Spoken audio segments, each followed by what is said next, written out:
Well. Bitcoin, right? There are two types of sellers hitting the marketplace, ladies and gentlemen. I'm going to be telling you about those two types of sellers in today's live stream. Today, we've just had the PCE core price coming into play. What does it tell us? Nothing. It's just exactly what they expected. It's rose a modest 0.2%, but the market's not really reacting to it that much. Nasdaq's made a little bit of a move to the upside. Obviously, it's coming away from a very aggressive selling instance over the last 2-3 days. Now, the question on our minds is what's going to happen to our Bitcoin? Is Bitcoin going to come up today? What's going on? Are the sellers absorbed? That's the question. And we're going to be addressing that in today's live stream. Hopefully, you're going to try and keep it short and sweet. I usually like to run my mouth a little bit. So let's get with the program, ladies and gentlemen. Good afternoon, good evening, good morning, wherever you are. Tesla up pre-market. Yes, we got some flavor across the board. We got a lot of tech stocks that are showing big resilience right now, even though we've had quite a bit of a sell-off over the last couple of days. Seems like the dollar power is coming into play. Strength in dollar is doing very well. It's pulled back ever so slightly on this price index story, but we'll be talking about that as we get into the live stream. But with that being said, let's get with the program. And remember, ladies and gentlemen, you got to like the stream because this dude's going to be grabbing up your necks and doing this to the vector candle, as you can see, the green vector candle. So like the stream, ladies and gentlemen. Otherwise, I'm going to do a poll. You'll probably have more votes on the poll than likes on the stream. But never mind, let's get with the program. Here we go. So, U.S. economy grows at the fastest pace in nearly 2 years on consumer spending. But they found that the consumer spending is coming from the top wealthiest 10% of people in the United States. Does that really class as consumer spending? What on earth are they buying? But with that being said, we're going into the article and it's just caught everyone by surprise, guys. This is what this is. Like, it says here that U.S. economy grew at a revised 3.8% annualized pace in the second quarter, stronger than previously reported on the 3.3% advanced. So that is a bit crazy right there. But you can appreciate that Donald Trump has come out with some even more better news today, guys. Donald Trump announces 100% tariffs on branded pharmaceutical products. Now he's going to be forcing all the big pharma companies to start moving their businesses to the United States. Otherwise, if you don't, you will be paying 100% tariffs. If you do come to the United States and start working up there, you're going to be exempt from it. And it's, in my opinion, it's the best way of doing business. And this is what he's doing. He's forcing them to actually get the cash out and start putting it back into the United States, which if you do go and investigate some pharmaceutical companies, you'll probably see some of them have pulled back based on this news, but the chances are they're going to start moving back up again. But there's another thing as well. Trump's talking about trying to provide his own semiconductor chips. This is what Biden's tried to do, okay? But Trump wants to do exactly the same thing. It's going to hurt Apple and Dell. So we can appreciate that tech is going to start coming to see some headwinds coming into play. NVIDIA's already had these headwinds with China preventing investors and purchasers of the H20 chip as such. And that's going to be compromising NVIDIA's revenue by around $5 billion. So again, the market's resilience for tech right now is unprecedented, okay? And that's the thing you've got to take into consideration, ladies and gentlemen. But before we get into Bitcoin price action, I want to talk to you about what's going on in cryptocurrency. Check this out. 109K, will it hold? That's the question, all right? We see another $250 million leave the Bitcoin ETF. BlackRock is playing us about, ladies and gentlemen. Well, I wouldn't say BlackRock, but I would say investors of BlackRock. Look at this. 10 hours ago, we've seen quite an influx of Bitcoin leave the ETF. Okay, so you got what? 10, 20, 30, 40, 50, 60, 70, 80, 90. Wow, ladies and gentlemen, like over $300 million worth of Bitcoin being shifted out right now in terms of the BlackRock ETF, which ain't so great. Going over into the balance itself, let's just have a look at that. We're looking at the inflows, outflows. Okay, so that's pulled. It's not even updated just yet. But I'm expecting that to be obviously revalued as such. But this is what's really grabbing people's attention, okay? Who's selling the Bitcoin? This is it. It says here that you have got profit-taking, extreme profit-taking, and short-term holders nearing liquidation stress. That's what's causing Bitcoin's price to make this move to the downside, okay? Course, with the order flow, we've got to pay attention to that as well. Going into it, you can see that Bitcoin is currently holding out inside of these lows right here. Problem is, we've got bids. Lots of bids. 33 million you got down here. Where is it? You go 33 million at $108,188. Okay. 109,000 needs to sustain itself. Also, more importantly, the order flow down here. This is the open interest. When you expand this out, it provides more information about less open interest. When you reduce it to get true figures, you can see Bitcoin currently right now is sat in an area where 799 million in terms of open interest is currently sat. If it loses this range, ladies and gentlemen, it's chow chow, dustbin, taxi, start investing in USDT. That's the logic. Or XRP, because it doesn't go anywhere anyway, so you don't have to worry about XRP moving. I mean, if we just go over to XRP for a second, where are we at? Here we go. Let's have a look at this stupid nut job. It's up 0.1%, and it's doing fine. USDT, see more volatility in USDT than anything. But XRP is currently holding out at these significant lows. It's going to go to $1,000. It's going to go to $15,000. It's going to be the coin that everybody uses in terms of exchanging money, moving money, cross settlements and what have you. But this coin that's listed on Binance, okay, you know, it's the same coin that these banks are going to be using. The seed coin possibly, but anyway, that's another story. Going over into Bitcoin price action right now, you can see it's currently building a bridge. No different to what Ethereum's bridge was being built as yesterday. Well, a couple of days ago, as you can see, it was building a bridge, and then that bridge collapsed. Are they building another bridge? Who knows? But based on the idea of what's going on in the marketplace, the data that's come out today for the NASDAQ has given NASDAQ a little bit of a push to the upside. But naturally, what happens here is when you see these big accumulation ranges where price has made a move down and equally recovered back up to come down to make the move back up again, it does give us the sign that maybe the market is looking for a little bit of a recovery. And what usually happens is this. It's called short covering, or participants that have been building shorts to the downside, they're going to want to start closing off their positions today, okay? So imagine price is going to the downside, right? And then it starts to stabilize. What happens here is you get lots of buyers that are picking up price inside of this range. That's where we come to the idea that if there is extreme profit taking and short-term holders of Bitcoin coming to a point of liquidation, then this area here, hypothetically, is being absorbed by the bids. The bids are the ones holding price, okay? They are all activating themselves right here and coming in and grabbing up all the sell orders that are coming into play. Because logic says that when prices are going down, people are selling. And they're only selling to a degree to the participants that are prepared to buy from them, okay?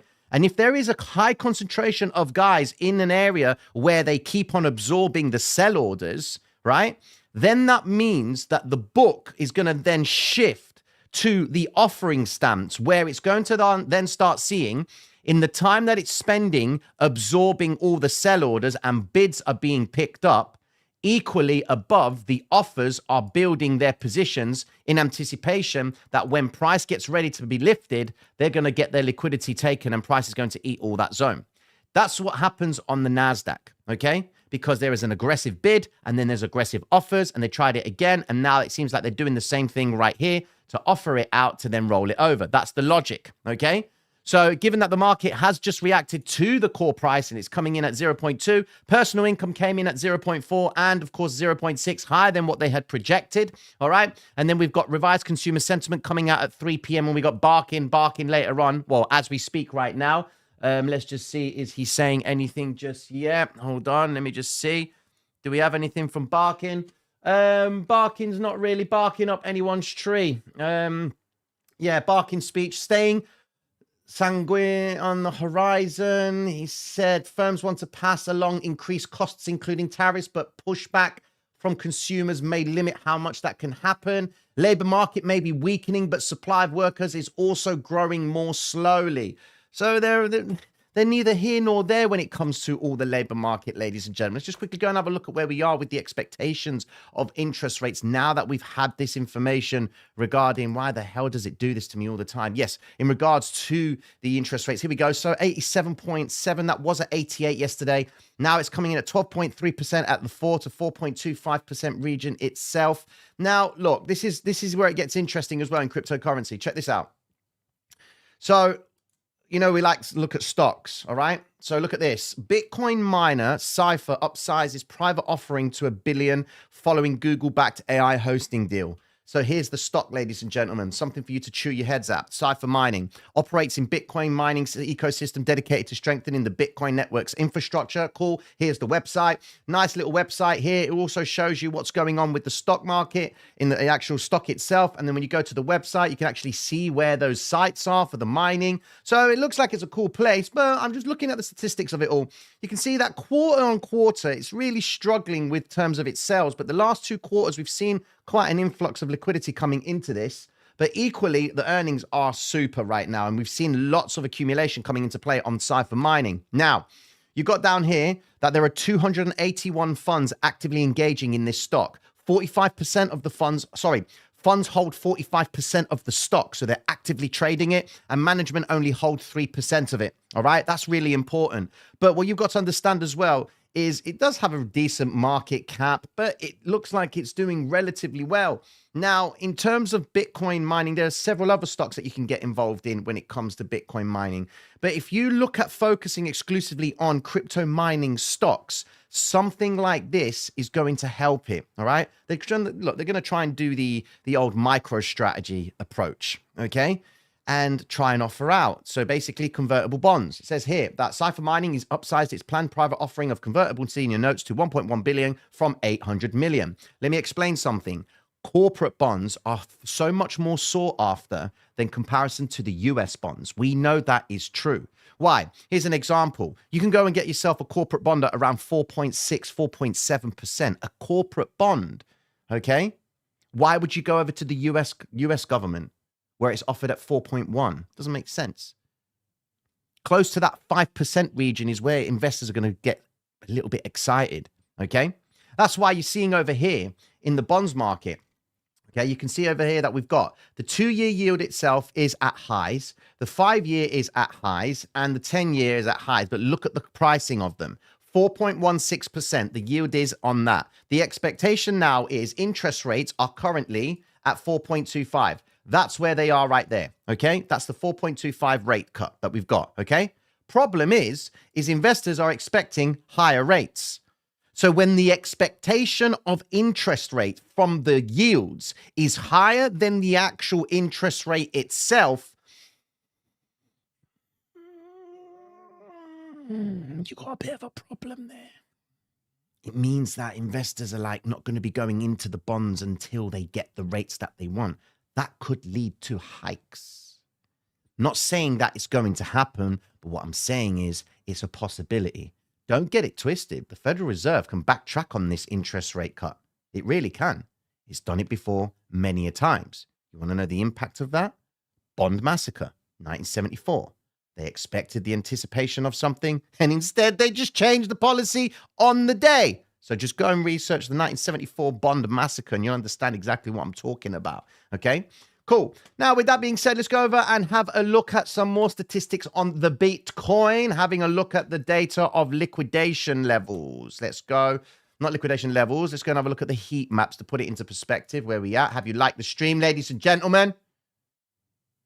Probably haven't. Never mind. It's free to do. Check it out. Okay, exchanges. Quickly go over to that just to look at the path where we are. Let's go to the 50-minute time frame to see what liquidity they have eaten. NASDAQ, come on. All right, then. Here we go. So what we got? Right, so we've been eating this liquidity down here. As you can see, we've had one wave, 2, and then one big wave, 3.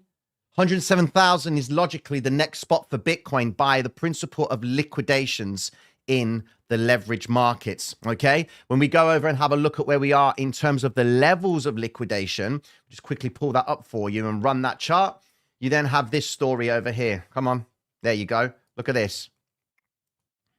All right, so in front of you, you can see short liquidations are the blues and long liquidations are the pinks.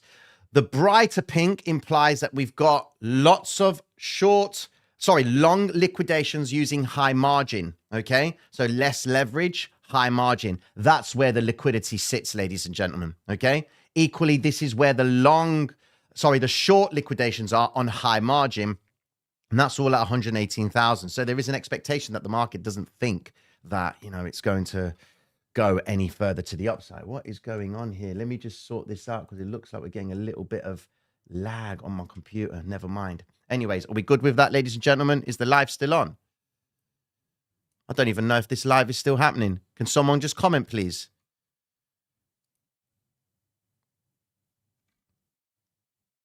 Does it look like it's moving? I don't think it is.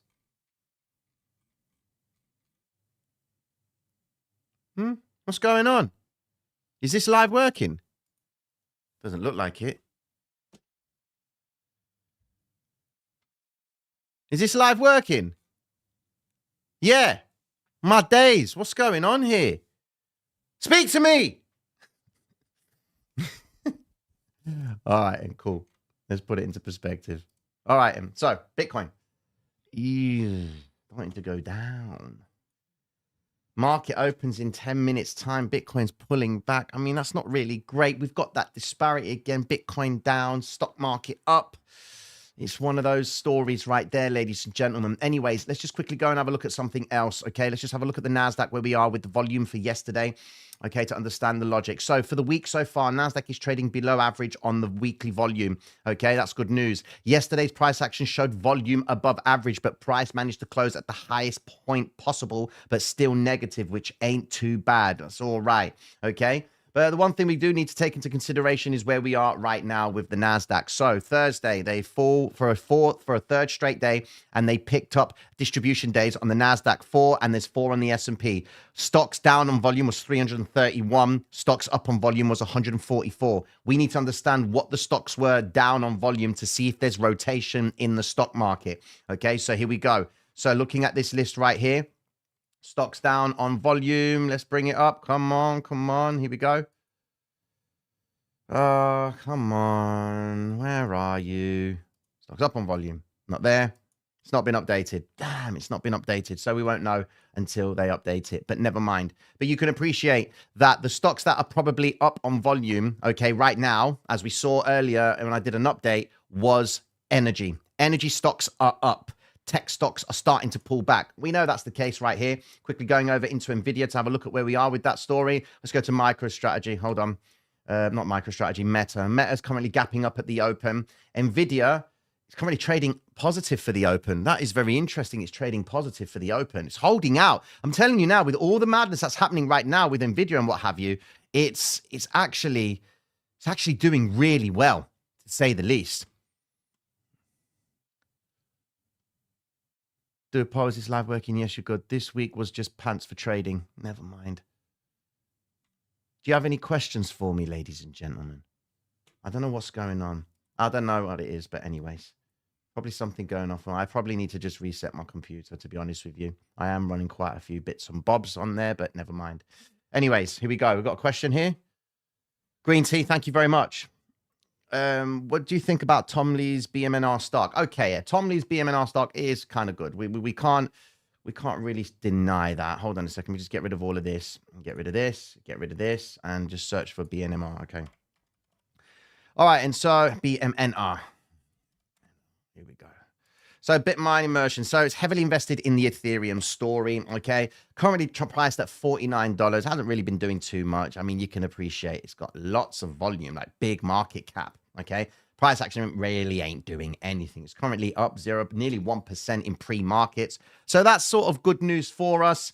But overall, operates blockchain technology company that engages in the production of Bitcoin, but is getting involved in Ethereum as well. But speaking of which, Ethereum hasn't really been experiencing decent flavor as of late, okay? But what you got to take into consideration, ladies and gentlemen, is we are at an absorbed era in Bitcoin. Logic is that we could anticipate some little bit of movement higher, but when you look at the bigger picture of things, you can see clear as day that there is a little bit of a problem that Bitcoin has, okay? So any retraces, they'll probably be met with resistance, no different to this story right here. Remember, the BlackRock ETF, investors don't care. They want their money. They will get their money out, all right? And that is evident. There's none of this holding, all right? You don't hear anyone talking with the ETF saying, you know, diamond hands. What are you talking about? Diamond hands. Is that what you tell people to encourage them to hold on? What, so that you can say, well, I did say in the past, and now look at Bitcoin's price. Yeah, we get all of that, man, but people want to make money. They don't want to experience losing their throats. You know, they don't want to be tested. And as it says in this article over here, Where is it? Short-term holders nearing liquidation stress. No, thank you. Tino, do you think Bitcoin is going for that green vector candle on the 23rd of June? Well, let's go on a vector hunt, shall we? The green vector candle on the 23rd of June. Do you want my honest truth? Yes, it is. Most definitely. 23rd of June. Well, there you go. That one right there. 23rd of June, Monday. I believe Bitcoin will go and attack that. Most definitely. Most definitely. You heard it here. I believe it's going to hit that. I believe it's going to clear that one. And I also believe it's going to clear this one. Because where we are right now is in a markdown cycle, okay? You want to validate the logic of the markdown cycle being invalidated. It needs to hold this price point of 107. It has to turn from here. Logic says that you would be sweeping liquidity, eating all these liquidation points right here as the last bout of liquidity to sweep, commit more people to go short, put in more margin, build the balance up there, and then equally return back up to it. And then some good news is going to come out to play. I mean, look, ETF is being sold. Profits are being taken. So where are they going to plant that money? What are they going to do with it? They're going to go elsewhere? Well, that's what you got to understand. Like Wall Street will always think about rotation. They are all about the rotisserie of money. Okay? So I'm just thinking about something. The rotisserie of money match. Some of the stuff I come out with. You get the idea, okay? There's rotation happening right now in the stock market. There's rotation happening in cryptocurrency. And it looks like it's actually going into USDT right now. We're coming into a very significant area. Maybe 5.1.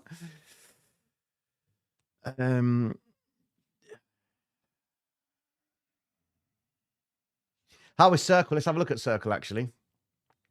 Circle has been getting a bit of a smackaroo. But never mind. Wait till the partnerships come out. Here we go. So pretty much back in exactly where it was from last week. Volume's not there. Volume's not there. Market cap's still high. Right? And volume's not there. Okay?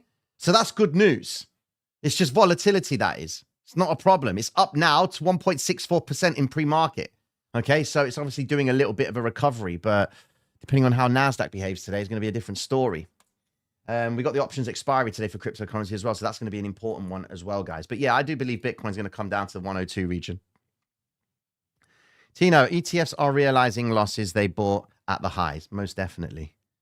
But then again, you've got to understand, are they hedging? You know, are they selling, going long on Bitcoin, and then they're buying the ETF, shorting Bitcoin? That's something you've got to take into consideration as well. Just, you got to be mindful. The dollar dominance is starting to do its thing.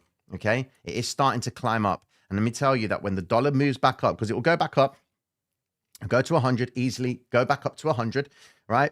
Because the logic of interest rates not coming through in the sense that they're not being consistent with what rate cuts we're going to get. That implies the dollar's yield in the future is going to be anticipated to be higher for longer. Okay, which equally means that the yields on the US dollar are going to be pushed higher because the expectation is we think it's going to be higher for longer. So that's going to naturally encourage investors to plant their money into the dollar. So that means selling stock and then going into dollar cash positions. Okay. Tino, gold. Have a look at gold.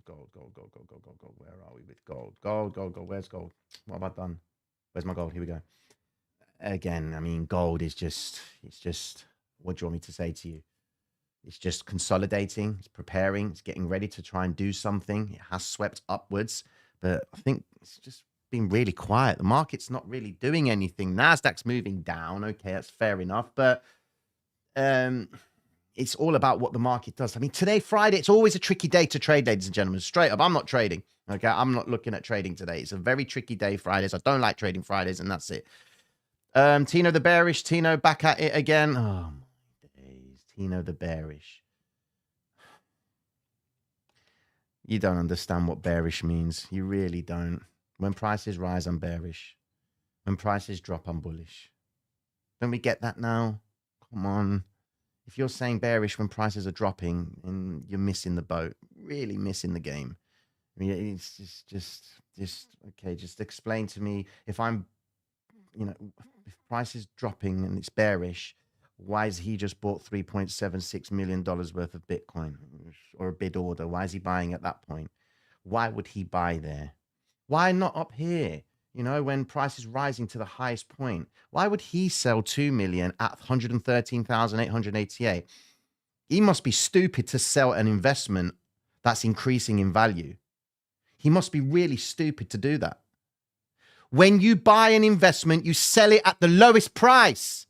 That's what you mean. Now I get it. Fuck. I've been doing it all wrong. I've been doing it all wrong.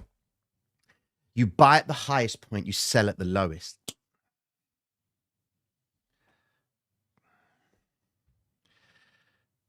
That's how it's done. On that note, I fully retire because I now know how to trade. Buy at the highest possible point because you buy something of value for the future to sell it at the lowest point. Oh, man, that's trading 101 on that basis, ladies and gentlemen. Mad love and respect. I've had my rant. I've given you the source. Mad love and respect. Enjoy your weekends. Buy at the highest point. Sell at the lowest. It's probably the best advice that you should put in the fucking bin. Mad love and respect.